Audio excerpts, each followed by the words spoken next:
அண்மை செய்தியை பார்த்து வருகிறோம். ராணிப்பேட்டை மாவட்டம் நவல்பூர் காரை கூட்ரோடு பகுதியில் பைக் மீது கார் மோதிய விபத்தில் 3 இளைஞர்கள் உயிரிழந்திருக்கின்றனர்.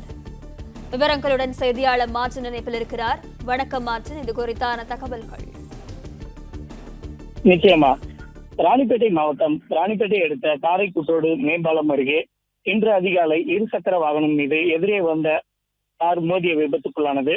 விபத்து குறித்து தகவல் அறிந்து விரைந்து வந்த ராணிப்பேட்டை போலீசார் விபத்தில் சிக்கிய காயமடைந்த ஒரே இருசக்கர வாகனத்தில் வந்த தினேஷ், சஜன், பாலமுருகன் ஆகிய 3 பேரை 108 ஆம்புலன்ஸ் மூலம் மீட்டு வாலாஜாப்பேட்டை அரசு தலைமை மருத்துவமனைக்கு கொண்டு சென்று சிகிச்சைக்காக அனுமதித்தனர்.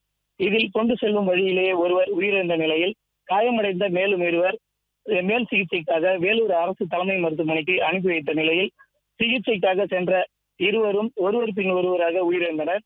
சம்பவம் குறித்து ராணிப்பேட்டை போலீசார் வழக்கு பதிவு செய்து விசாரணை மேற்கொண்டதில் விபத்தில் சிக்கிய வாலிபர்கள் வாலாஜாப்பேட்டை பகுதியில் இருந்து ஒரே இருசக்கர வாகனத்தில் காரை பகுதிக்கு வந்ததாகவும், அப்போது கர்நாடகா பதிவு எண் கொண்ட இனோவா கார் இருசக்கர வாகனம் மீது மோதி விபத்துக்குள்ளானது தெரிய வந்தது.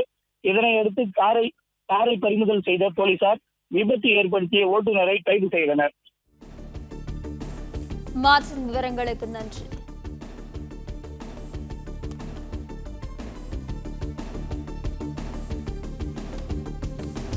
பிளே ஸ்டோர் மற்றும் ஆப் ஸ்டோரில் இருந்து பாலிமர் செயலியை QR கோடு மூலம் பதிவிறக்கம் செய்யுங்கள். செய்திகளை உடனுக்குடன் பெறுங்கள்.